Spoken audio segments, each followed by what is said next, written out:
Thursday, and that's very, very nice to see.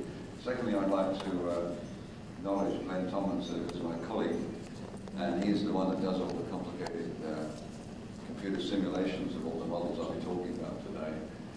And also I'd like to thank the Department of Energy and Sandia National Labs for sponsoring this work. And I think it is interesting because what I want to talk about is not all that detailed and technical content this morning, but it's really to talk about this concept of combining two very good technologies, which is coal gasification, IGCC, which is a very, very potentially good technology from the point of view of high efficiency electric power generation, with Fischer-Tropsch synthesis, which I believe is a very, very good technology to make excellent quality transportation fuels, both gasoline and diesel, which I think can far exceed Clean Air Act Amendment requirements for petroleum type products in the future. So what we were asked to do by the Department of Energy is to see if, by integrating these two technologies, we could see if there was any impact on economics and any impact on efficiencies by this combination. So that's what we're really looking at this morning, to see if we can find this synergism in terms of economics and efficiency. Well, at the MITRE Corporation, where I work, we've been developing fairly complex computer simulation models for many years of all these coal liquefaction technologies. And for example, I'll show you now just some of the basic building blocks of these models.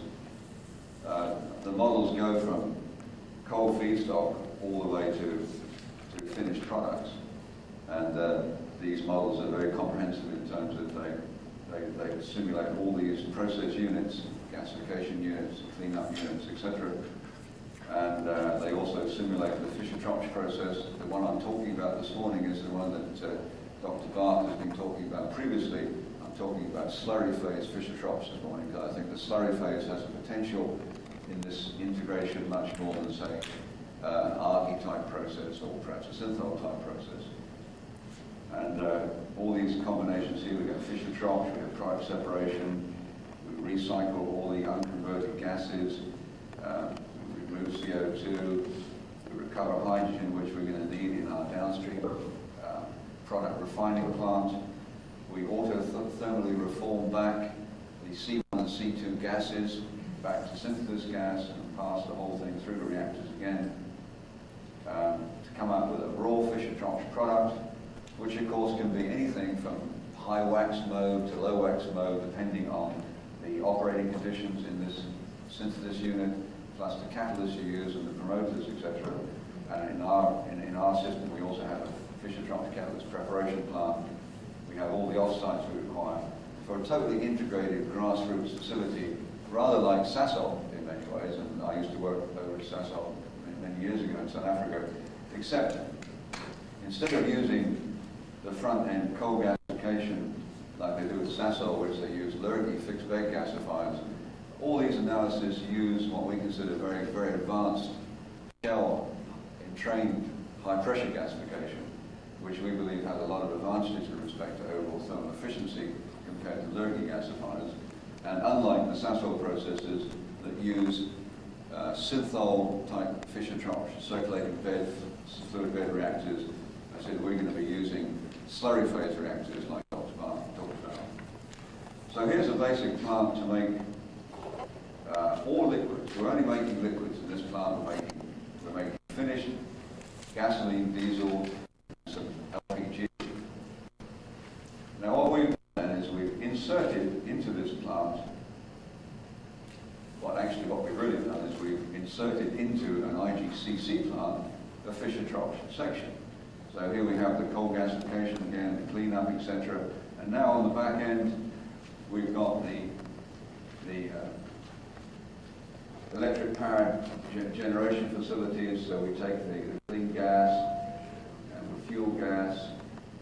We can split the gas here, put some into the gas turbines, and we can change the split as we wish, send the clean synthesis gas to the Fischer-Tropsch reactors. This time, notice that we don't have recycling this system, because in the last system we had to recycle all the unconverted products in order to thermally reform them, etc.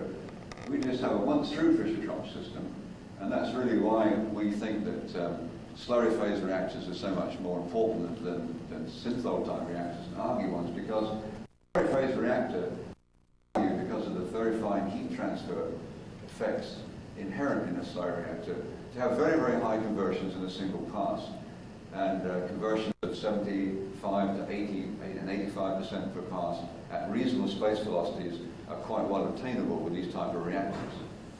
So these are one-through systems here, as we see one-through Fischer-Tropsch, and then we put in product separators. We can refine these products in many, many ways, and I'm not saying that we've optimized the refining. The Department of Energy has an ongoing project now to look at optimization of refining of raw Fischer-Tropsch products. But we've taken a pretty standard type of refinery that they use in Sasol right now to make distillate, very high quality diesel, and a naphtha product, which is a very low aromatic gasoline type fraction. And the unconverted syngas that didn't get converted is also sent to the gas turbine reactors, sent to a Herzig unit, and a steam turbine cycle to produce power. And that's the whole system we're talking about when we talk about the overall combined system for power generation and Fischer-Tropsch at the same time. Well, we've looked at sort of several cases, and you can go on looking at these cases for a long time, but I want to just share with you several of the cases we looked at in this particular study. Of course, the first thing we've got to do is we've got to look at the baseline case to see where we are. So we did look at a baseline integrated co-gasification combined cycle plant, and this is a typical 1,000 megawatt net output type of plant that you might have in the future. They're building one, as many of you know, over in Holland right now, and that's, I think it's not, I'm not quite sure it's actually online yet, but it should be pretty much online now. Not going to be 1,000 megawatts, it's going to be less than that, but this is a larger plant. We also looked at a liquids-only plant for a comparison. We chose a plant that produced around just over 50,000 barrels per stream day of total products. And the reason we did this is to keep it in a similar size to a recent Bechtel study, which is looking at a plant full of Department of Energy, a Fischer-Tropsch liquids plant of about that size. We've also now looked at the co-production plants. That should be a comma. You notice the same coal feedstock in all these plants from here on. We've looked at one now that makes 500 megawatts, and a reduction in liquids, of course. We have another 1,000 megawatts, and of course a corresponding reduction in liquids. And we looked at one more plant that actually produced 60 million standard cubic feet per day of hydrogen, in addition to liquids plus megawatt output power. So they're the overall plants that we looked at to try to study the economics of. Well, I want to summarize. I'm not going to go through all the gory details of all the number of iterations and the number of things you have to do to actually do this, but I want to just summarize what the data really is and what the results of all this simulation really was. And I think it's interesting because it does show, in my mind, that there is a certain synergy here, and a quite important synergy, if we look at power only, liquids only, and then these co-production plants. If you look at the power only plant, and we're assuming we're operating on coal, it's actually a bituminous coal, which we're assuming is costing $25 a ton. You can produce power for about $0.047 per kilowatt hour from an IGCC plant in our analysis here. And we've kept this, we haven't sort of used the power to supplement the price of the liquids. We keep the power, the cost of the liquids the same in all cases. And we look at the cost of the liquids that result from these plants. For a liquids only plant, it will cost us $44 a barrel, just over $44 a barrel, to make finished gasoline and diesel. Now that $44 a barrel sounds like a lot of money. And a lot of you are sort of more used to thinking about crude oil equivalent costs rather than dollars per barrel of finished products. Now $44 a barrel, if you look at that as a crude oil equivalent cost, is about $32 a barrel crude oil equivalent, because you've got to now go up and make finished products. And I want to emphasize that these finished products, these gasolines and diesels from Fischer-Tropsch, They're exceptional products. They really are exceptionally good. I mean, they contain zero sulfur. There's the diesel fraction has got no aromatics in it. There's already been tests that show they're very good clean burning.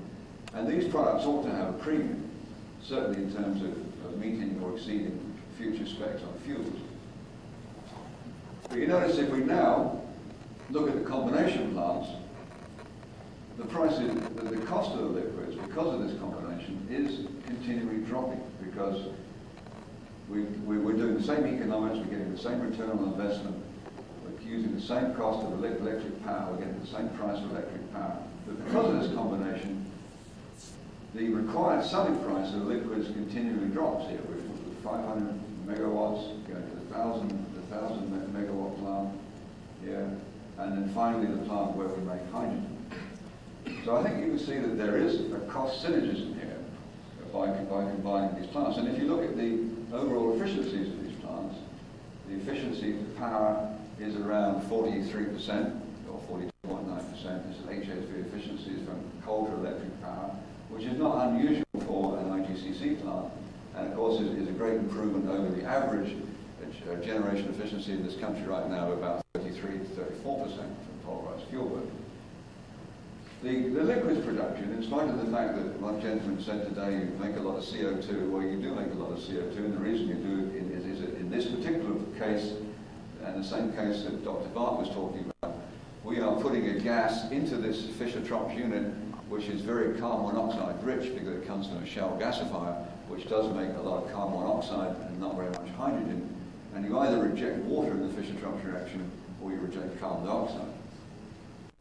So efficiencies overall, I think, approaching 59% to liquid products, I think are very high efficiencies. I think that's pretty reasonable. Efficiencies with power and liquids production a little bit less there, it's less efficient to make power. Here again, you're making more power, it's less efficient to make power. But with hydrogen, it goes right up again because it's very efficient to make hydrogen. You don't have to do anything to hydrogen other than shift it over and get the hydrogen and take it out. So these are sort of, I think, important and useful conclusions from this combination of the two technologies. Now, if you want to look at what really happens through these systems, you can look at it in many ways.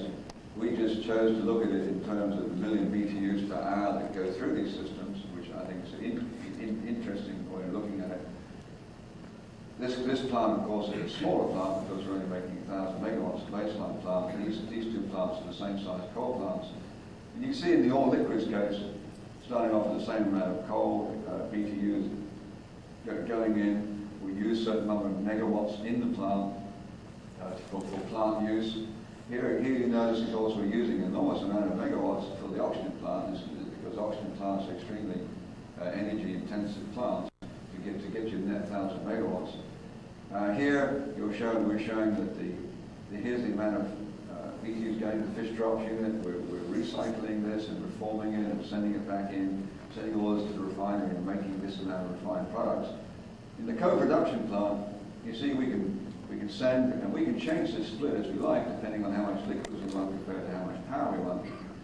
In this case, we send this amount to the Fischer-Tropsch units, this amount goes into the raw product, and this comes out of the refinery in terms of the refined product, BTUs, and then the effluent from the Fischer-Tropsch unit, which is not converted, then joins the bypass into the gas turbines to produce the power. So the net result of this is what we call a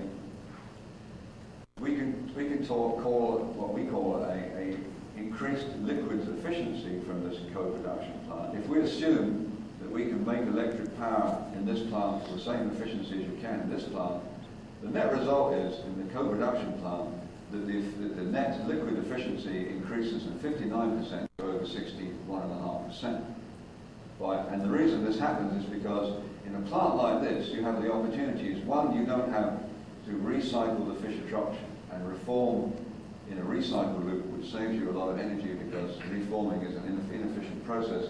And secondly, because of the way you can utilize the steams produced in the Fischer-Tropsch unit and the other steam and waste heat utilization, you can optimize waste heat utilization better in this co-production plant. and overall increase efficiency. So the net result of this is, in this plant, for the same amount of products and electric power, you use about 3.5% less coal than if you had an all liquids plant. So overall, you get a cost advantage and an efficiency advantage with this combination. So just another way of just showing this again. Here we've taken a set of economic parameters: 25% equity, 75% debt. And we're looking at 15% return. And this was the liquids only plant. And remember again, these are not crude oil equivalent prices. These are actually the required selling prices for refined gasoline and diesel. And you can see they're dropping. Now, for example, I've just made a note here for myself that on a crude oil equivalent cost basis, if you use the same crude oil equivalent basis that Bechtel uses to come up with their numbers, the crude oil equivalent price here will be about $31 to $32 a barrel, and down here it will be in the region of about $27 a barrel. So there is quite a savings in this approach. Another way of looking at it, economically, is to look at the return on equity you would get from these plants. Now, we've used the EIA projections, and we know how wonderful projections of world oil price, WOP means world oil price, into the future. And of course, we don't know what the world oil price is going to be. But we've taken a low world oil price, a mid and a high world oil price, and just to give you an idea what they are, we didn't make these up, it was IEA that made them up. The low one is pretty low, and I guess if you see 1995 now, it's pretty accurate. It's around $14, $15 a barrel right now, which it is. And this is a reference case which showed it going down and then zooming up again after 2000. And this is the high case which we're nowhere near now and may never be near in the future. We don't know. But anyway, we had to use these as a basis to come back to our return on equity calculations here. But what it does show is if you just wanted to build a plant, a Fischer-Tropsch plant that only made liquids, and the world oil price remained low, you'd lose your shirt on this plant. You really would, because you're making one product in one market. And even if you're lucky enough and you did get to the reference or mid-world oil price, you might get a 5% return on investment over the life of this plant. But what it does show you, though, is if you do co-produce, you sort of share the risk of building this plant over two markets. You can always sell electric power if you're an independent power producer, and at the same time, you should be able to sell these very high-quality liquid products, diesels and gasolines. So it does give you a hedge against the fact that the world oil price will remain low, and and if in fact the world oil price does get finally up to the reference point, and we're talking it might take 5 or 6 years to build a plant like this, so you're already talking post the year 2000 right now, when oil prices may well have gone up to that reference price, you're not going to lose your shirt. And in fact, if you get the mid, you can actually get 10% return on equity with these plants. And with 1,000 megawatt producers, you might even be able to get a 15% return. So I think this is a message, is that an IPP, an independent power producer, that might not just want to produce electric power, but may also want to get into a fuel market that produces a very high quality fuel, might like to use a system like this to hedge its bets and to spread the risk around a bit. So in conclusion, we believe that these co-production plants are a good idea potentially. They're not tremendous. I don't suggest anyone goes running out now and build them and put their money into them. But I think in the future, we've got to realize in the future that oil prices are going to go up because the world is going to continue to develop, and we're going to need more and more oil, and there's going to be obviously a lot of pressure on oil, and the prices will go back up again. So we believe that you can reduce the required selling price, the RSP of fuels, by about 15% compared to just a liquids-only plant. And in this case, we weren't looking at a load-following plant, and you can look at those, and Bechtel's look at load-following plants, and there's advantages for those too in niche markets. And we believe that this co-production idea actually may allow IGCC technology to come more quickly into the marketplace because of this ability to actually share the risk. And that's really the message I want to give you. Thanks very much.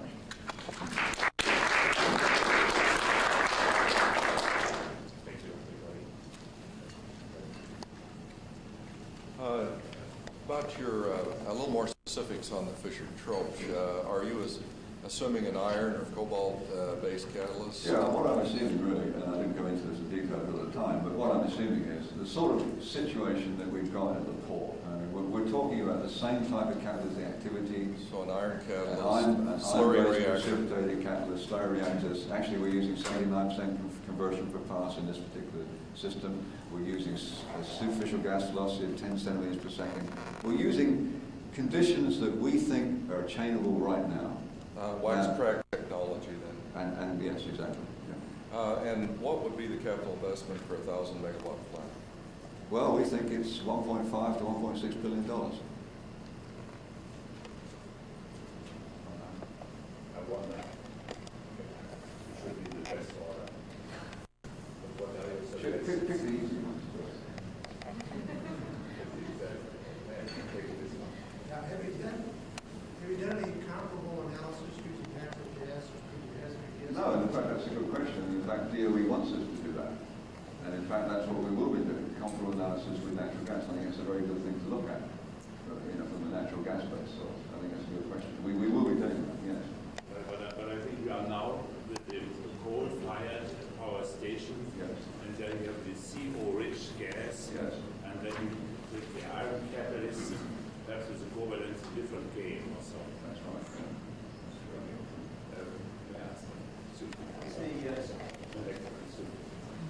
What's the sensitivity on the economics on changes in, say, major improvements in the Fischer-Tropsch process? For example, if someone doubled the productivity of the catalyst or was able to lower methane by 20 or 30%, how sensitive to the economics of that? Do they change radically?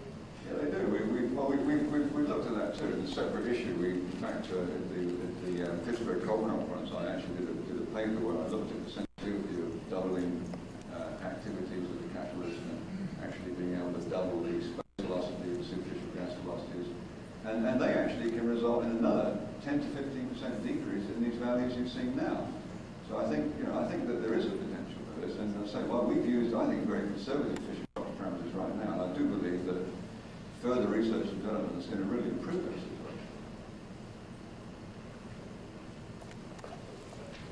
Yes, first a specific comment and then a more general comment. First of all, I think your ammonia figures are way off of shale gasifier. You think I got too much ammonia? Yeah, about a factor of 30 too much. Well, we can take the ammonia out.